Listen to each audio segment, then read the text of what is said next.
I'm doing this under protest.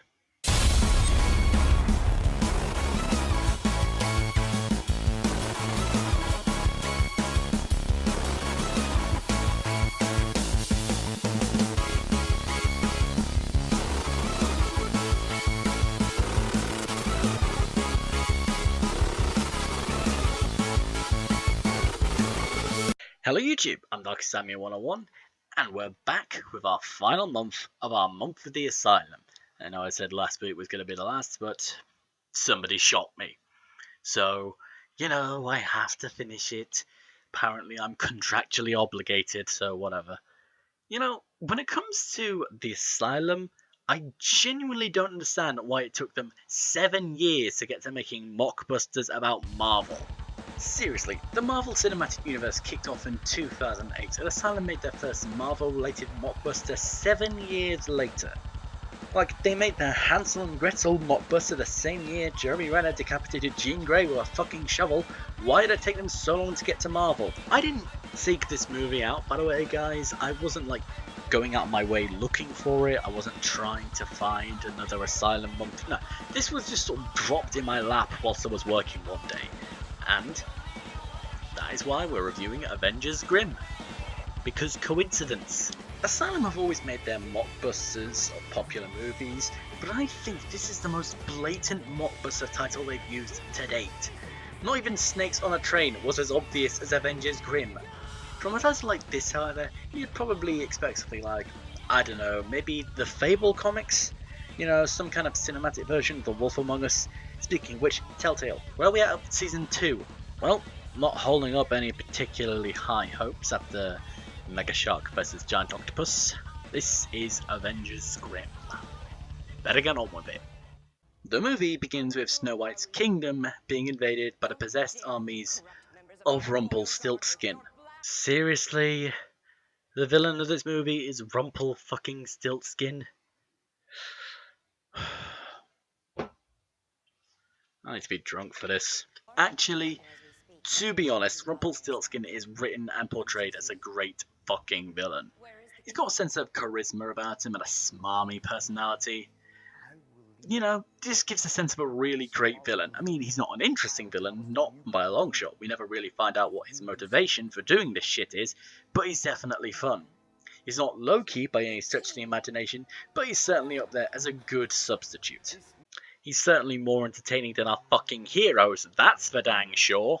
Rumpelstiltskin offers to take his armies away from Snow White's kingdom in exchange for her opening a gateway to our world using the magic mirror. Snow opens the portal, but tries to stop Rumpelstiltskin at the last minute. She fails. Get used to being disappointed in these guys, by the way, because nothing these heroes do goes well for them. This is shown when Rapunzel, Cinderella and Sleeping Beauty arrive at Snow White's castle seemingly hours later, with Red Riding Hood serving as some sort of vanguard. Oh dear lord, this is going to be a princess movie, isn't it? Ugh. I wouldn't mind so much if they were effective in what they do, but the movie tries to keep the scale of the Avengers without giving any of these characters any of the powers that made the Avengers capable of defending New York from Loki's invasion. Seriously, none of them can fly, have any sort of super strength, or any super enhanced abilities. They have some magical powers, but they're super small scale shit. Sleeping Beauty can put people to sleep, Cinderella can transform stuff, Snow White can create ice, but that's about it. It's like they made a version of the Avengers populated purely by a bunch of palette-swapped Black Widows. It doesn't fucking work, guys. And do not get me started on Rapunzel. She is beyond useless in this movie. The only one who's really got any skills worth a damn is Red Riding Hood. She doesn't have any special magic or anything, she's just a genuinely competent fighter and hunter, which makes her a fuck ton more interesting than these bland fucks. Plus, unlike Snow White, she is a halfway decent actor. The big bad wolf then shows up, and yes, in this world it's just a name, and all 5 of them fall through the portal as the magic mirror shatters. A piece ends up lodged in Red's shoulder, and she chases after the fleeing wolf, as Snow White suddenly rocks up in a car. Ooh, ooh, ooh. Is this going to be one of those movies where time moves faster in our world than it does in theirs? Well, I cannot wait to see how this literally adds nothing to the rest of the film. It turns out, in the time that they've been gone, Rumpelstiltskin is now mayor of the city, we never find out what city it is, and he's planning on unleashing an army of thralls on it. Which seems stupid because, quite honestly, he's already got things sorted. He controls the police force, the press, he's got the top job in the city, and he's got the whole magic thing which does make him a god amongst men. Why unleash an army when he already rules the place? I mean, if he's planning on taking over more cities or even the entire country, it just seems like a bit of a stupid risk. I mean, he's manipulated his way into being the mayor of this city. Why doesn't he manipulate himself into becoming president? Like, rig the election or something? It just seems like an easier and less risky way of doing this shit. In their world, yeah, it would have made sense, but in this world, this whole Rumpelstiltskin as a mayor thing seems to be the perfect setup for a heist movie, you know? They don't have any army-toppling powers, and they do play it stealthy for most of the film. Why wasn't this a heist movie from the very beginning? I mean, shit, it isn't like they have a Hulk or anything. Red chases after the wolf, but runs afoul of a gang run by a man named Iron John, as Snow and the gang realise she has a piece of the magic mirror. The wolf escapes from Red's hunt, and she in turn is captured by Iron John's men, and that's Luthorigno. Huh. Looks like I spoke too soon about them not having a Hulk. Iron John, his men, and Red are arrested by Rumpelstiltskin's police, but Red somehow manages to magic a key to her cell out of buttfuck nowhere, and meets up with Snow and the others, as Rumpelstiltskin finds John in the prison, alone. And this shit happens. Iron John, do we have a deal?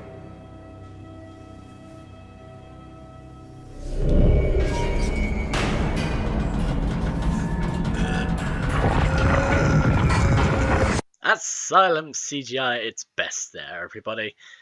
Still, it's another chance for our Rumpley villain to shine. The group then debate as to what to do with the mirror fragment that they recovered from Red, as Iron John and his men, now working for the mayor, storm in. And thanks to Rumpelstiltskin, we now have a proper hulkish character in Iron John, who looks more like a bad Tin Man cosplay. Everyone gets out of the apartment other than Rapunzel, who wants to try and hold them off. Rapunzel wants to hold off Iron John. Literally, the only princess without any magical abilities wants to hold off the 6'4" man literally made of metal. And what is her weapon of choice, I hear you ask? You're not even ready for this. She's got like a metal ball in her braid. That is beyond fucking stupid. I'm not even kidding, it's just a golf ball in her braid as a weapon. And the most wonderful thing about this whole thing is that she can't even knock out one of Iron John's men. John straight up punches her out cold before she can even try, and then takes her hostage. Red goes chasing after the wolf, again, because that's her thing, and the other three go underground to discuss further plans. They decide to leave Sleeping Beauty with the mirror fragment as the other two go after Rapunzel.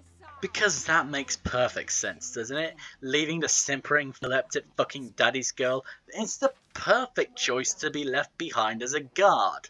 To be fair, she can at least put people to sleep with just a wave of her hand. Unlike Rapunzel, who can't even knock a man out with a golf ball chunk of metal. Cinderella and Snow White, and I'm just now considering the fact that I'm saying way too many Grimm fairy tale names in this fucking review, arrive at City Hall to kill Rumpelstiltskin and rescue Rapunzel. But they have to get rid of Iron John first.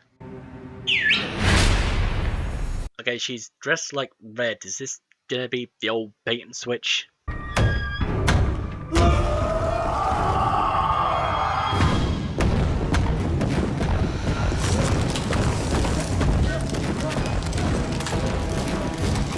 He's made of metal. What's Ice gonna do? It's not like he's gonna fucking go for the side of the building. No fucking way. That can't have just happened. Okay, I've seen a lot of stupid and hilarious moments during Asylum Month, but this is the fucking best. That was the worst green screen I've ever goddamn seen, and it is so fucking perfect. Oh my god, I wish I could just have that on repeat as I slept. It would be glorious. They rescue Rapunzel, but fail to find Rumpelstiltskin as he's busy enthralling a captured Red Riding Hood, and she in turn takes a mirror fragment shard from Sleeping Beauty. These are literally the worst heroes ever. The four princesses reunite as a Rumpelstiltskin opens a portal back to the Grimm world. The problem with the thralls, however, is much the same as the princesses. None of them have any extra special abilities and they're all armed with bows, arrows, axes and swords. Pretty sure a bunch of guns are going to clear the problem up faster than a couple of princesses whose magical prowess extended to making it slightly chilly. So, just so you can grasp, why this pisses me off, it's micro-states blown ridiculously out of proportion. They try and do the whole really badass thing where they walk in a straight line, but you don't believe it because the only person who's actually won a fight in this movie is on the other fucking team. Seriously, they have to gang up on the thralls in order to take them down one by one. It's literally two of them on one thrall in every shot in this fight scene. I know this is an Asylum movie, and I know it would be unfair to compare it to the movie it is a mockbuster of, but the Avengers is so much better.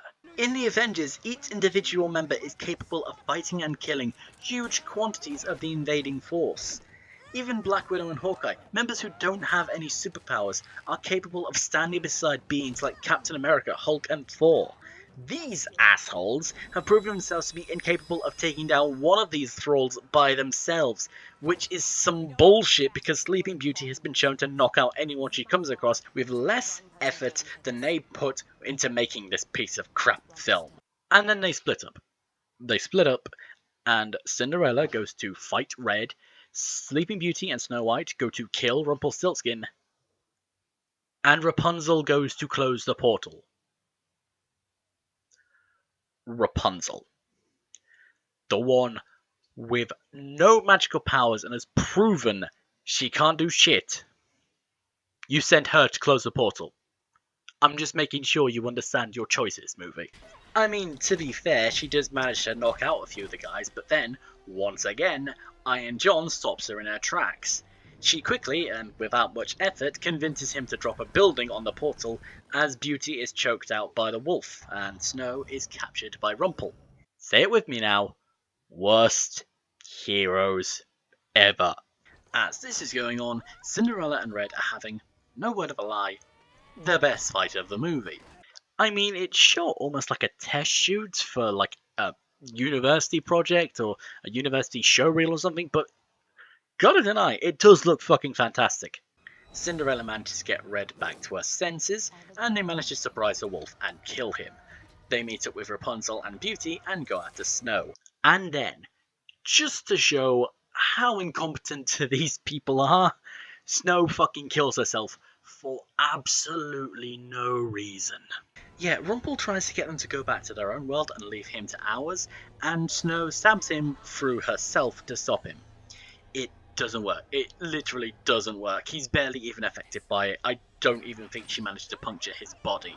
Worst heroes ever. Rumpel then tries to go back through the portal when Red, Rapunzel and Cinderella try to stop him going through all the way.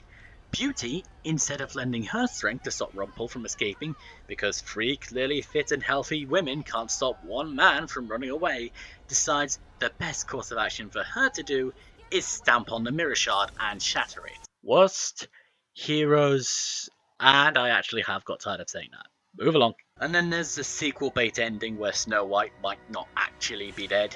Asylum, please. If you want to make a franchise out of any of your mockbusters, please let it be this one. It's not as bad as Mega Shark vs Giant Octopus, nowhere near that bad, but it's an absolutely awful superhero movie. But what sucks is the fact I can see the movie it was trying to be just peeking beneath the surface of just the worst heroes of all time. The best part of this movie has to be the villain, Rumpelstiltskin. Honestly, I wish there was more of him, that they used more of the whole deal thing that they had going on for him. He was an absolutely great villain. And Ren was maybe a cool hero in the end. She's a lot better than the whiny bitch that is Snow White and the simpering daddy's girl that is Sleeping Beauty. Cinderella was kind of cool, I guess, but Rapunzel, holy fuck, why was she even in the movie? Look, the fact of the matter is, this is another so bad it's good film. I mean, it's full of stupid plot points and backwards ass characters, yeah, and I get the whole girl power thing, women, sisters, rise up kind of thing it's going for. I get that. But it doesn't work because half the movie, these characters are literally kicked to the curb by Rumpelstiltskin, the Wolf, and Iron John.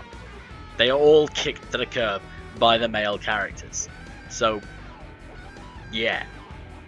And this movie isn't as bad as Mega Shark vs. Giant Octopus, but Avengers Grimm does get a dark rating of 43. I'm not one for subtlety. I prefer a grand gesture.